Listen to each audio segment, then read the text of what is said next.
Social media decide कर रहा है कि हम क्या सोचेंगे क्या नहीं सोचेंगे। सोशल मीडिया डिसाइड कर रहा है कि हम दुनिया को किस नज़रिए से देखेंगे। और ये जो फेसबुक, यूट्यूब, इंस्टाग्राम की एल्गोरिदम्स हैं, ये डिसाइड करती हैं कि क्या हमें सच लगेगा और क्या हमें झूठ लगेगा।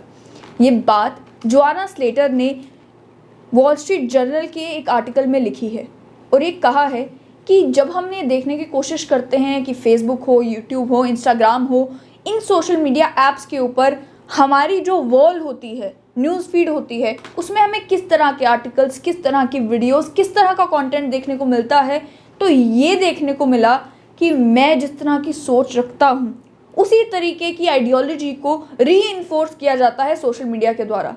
यानी कि अगर मुझे लगता है कि ये बोर्ड नीला है, कोई भी बोर्ड ले लें आप, ये बोर्ड नीला है, तो जो व्यक्ति ये कह रहा होगा कि ये बोर्ड नीला है, वो व्यक्ति का पोस्ट जो है वो मुझे दिखेगा।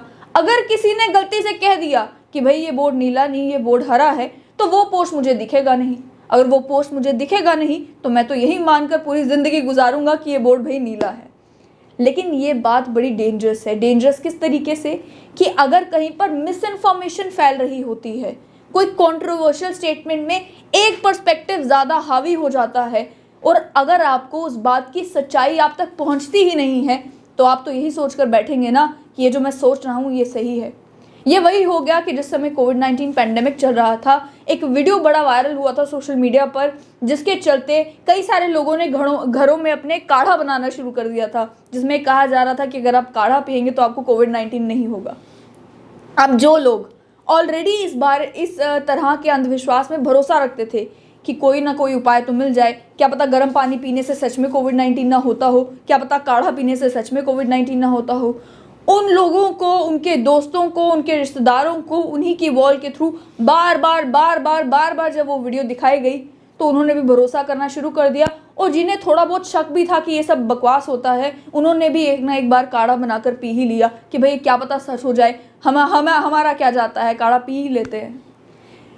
हिटलर के टाइम में ये सेंटेंस बहुत मशहूर था कि अगर आप एक झूठ को बार बार रिपीट करते हैं तो वो झूठ आपको सच लगना शुरू हो जाता है। और इस आर्टिकल में जोआना स्लेटर भी यही बात कहती है कि सोशल मीडिया किसी भी कंट्रोवर्सी को, किसी भी झूठ को ये नहीं कि आप तक पहुंचाता है, बल्कि उसे एम्पलीफाई करता है। एम्पलीफाई इस तरीके से कि उसी तरह की बातें जब आप बार बार सुनते हैं, सुबह उठते ही सुनते हैं, शाम को सोने से पहले सुनते हैं, लगातार जब भी आप फेसबुक खोलें आपको उसी तरीके के आर्टिकल्स देखने को मिलते हैं, तो आप कन्विंस हो जाते हैं कि ये जो मेरी सोच है ये बिल्कुल सही है, ये जो मैं इस चीज़ को लेकर सोच रहा हूँ, ये जो मेरी आइडियोलॉजी है ये बिल्कुल सही है। और दूसरे की बात मैंने सुननी नहीं।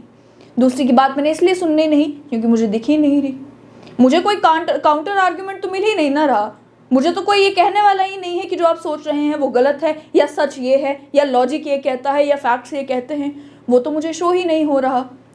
ये जो फेसबुक की एल्गोरिदम से, यूट्यूब की और इन सोशल मीडिया ऐप्स की जो एल्गोरिदम है, काम किस तरीके से करती है? काम इस तरीके से करती है कि जिस तरह के आर्टिकल्स, वीडियोज़ आपको पसंद हैं, यानी कि जिस आर्टिकल को आप पूरा पढ़ते हैं, जिस वीडियो को आप 3 सेकंड देखकर छोड़ते नहीं बल्कि 1 मिनट 2 मिनट तक पूरा सुनते हैं, उसी तरीके की वीडियोस, उसी तरीके के आर्टिकल्स आपको बार बार दिखाए जाते हैं। चाहे आपने उस तरीके के पेजेस को फॉलो किया हो या ना किया हो, चाहे आप खुद जाकर उन आर्टिकल्स को सर्च कर रहे हो या नहीं कर रहे हो।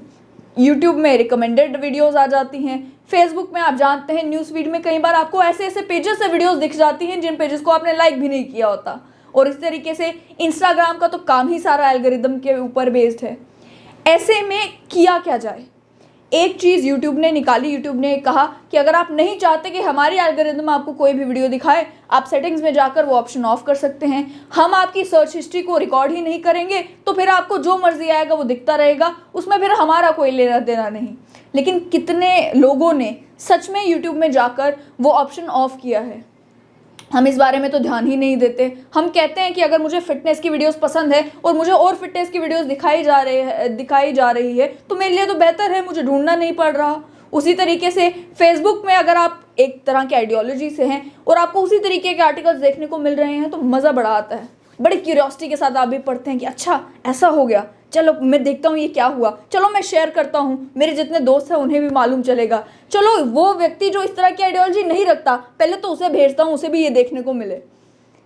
लेकिन ये कहा जा रहा है कि इस तरीके की ये जो सिस्टम बन चुका है सोशल मीडिया में, इससे हम अपने ही एक फ़िल्टर बबल में जी रहे हैं, यानी कि हम अपनी ही दुनिया में जी रहे हैं, हम और कुछ सुनना ही नहीं चाहते।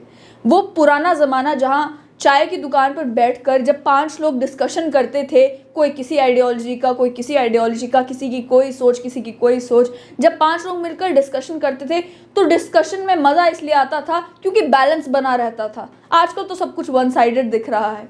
अब ये कहा जा रहा है कि नई ऐप्स बनाई जा रही हैं। नई ऐप्स में मैं बात करूँ, मीवी एक सोशल मीडिया ऐप है जिसमें वो ये कहता है कि हम किसी एल्गोरिदम का इस्तेमाल ही नहीं करते।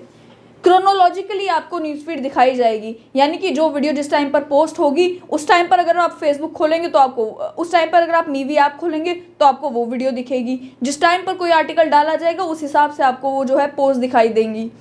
हम एड्स भी आपको नहीं दिखाएंगे, एड्स नहीं दिखाएंगे, यानी कि आपका कोई डेटा कलेक्ट नहीं किया जाएगा।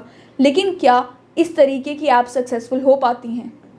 व्हाट्सएप कंट्रोवर्सी हुई, कई सारे लोगों ने सिग्नल और टेलीग्राम इंस्टॉल कर लिया, लेकिन आज के टाइम में भी वो लोग भी हैं जिन्होंने टेलीग्राम और सिग्नल तो इंस्टॉल किया लेकिन व्हाट्सएप अनइंस्टॉल नहीं किया, जो व्हाट्सएप आज भी चला रहे हैं, व्हाट्सएप ग्रुप्स में आज भी मैसेजेस कर रहे हैं और व्हाट्सएप ग्रुप्स में मैसेजेस करके डिस्कस कर रहे हैं कि भाई टेलीग्राम तो बहुत मज़ेदार हो गया है, नहीं इसकी नोटिफिकेशन ज़रा देर से आती है तो मुझे मज़ा नहीं आता चलाने में। जो फेसबुक के ऊपर तो अनइंस्टॉल व्हाट्सएप लिख देते हैं, लेकिन व्हाट्सएप जो डाटा फेसबुक को ही दे रहा है वो तो आप ऑलरेडी फेसबुक को दे चुके हैं, उस बारे में आप नहीं सोचते। जब आप सोशल मीडिया का इस्तेमाल करते हैं, क्योंकि आज के टाइम में इम्पॉसिबल हो चुका है कि आप फेसबुक से, यूट्यूब से, सोशल मीडिया से बिल्कुल कट ऑफ हो जाए, इम्पॉसिबल सा हो गया है। इसीलिए आपको ये ध्यान रखना होगा कि आप किस तरीके से ये इंश्योर करेंगे कि आप सोशल मीडिया का इस्तेमाल करें, सोशल मीडिया आपका इस्तेमाल ना करें, क्योंकि उनके लिए आप सिर्फ एक डेटा बैंक हैं। आप क्या सोचते हैं, आप क्या बातें करते हैं, आपकी क्या पसंद है, आपकी क्या नापसंद है, ये सारी इन्फॉर्मेशन वो बिजनेसेस को बेचते हैं, पैसा कमाते हैं, तभी ये सारे प्लेटफॉर्म्स आपके लिए मुफ्त है। आपको कोई पैसा नहीं देना क्योंकि प्रोडक्ट आप ही हैं, आप ही का इस्तेमाल किया जा रहा है। कई सारी सेटिंग्स, क्योंकि कानून बहुत स्ट्रिक्ट हैं अलग अलग कंट्रीज़ में, उन कंट्रीज़ में भी जिन कंट्रीज़ में ये सोशल मीडिया प्लेटफॉर्म्स बनाए गए हैं, इसीलिए कई सारी सेटिंग्स जो हैं वो इन सोशल मीडिया ऐप्स में अब आ चुकी हैं, जिससे आप ये इंश्योर कर सकते हैं कि मैं कौन सा डाटा इन ऐप्स के साथ शेयर करूं, कौन सा डाटा नहीं शेयर करूं, जिनसे आप ये डिसाइड कर सकते हैं कि एल्गोरिदम मुझे क्या दिखाएगी, मुझे क्या नहीं दिखाएगी। बस फ़र्क इतना है कि आपको पहले उसे भी गूगल करना पड़ेगा, चेक करना पड़ेगा कि मैं किस तरीके से इंश्योर कर सकता हूं, और वो सारी सेटिंग्स लागू करनी पड़ेंगी। वो ऑटोमेटिकली नहीं होंगी, ऑटोमेटिकली इसलिए नहीं होंगी क्योंकि फिर तो इन ऐप्स का नुकसान ही होगा ना।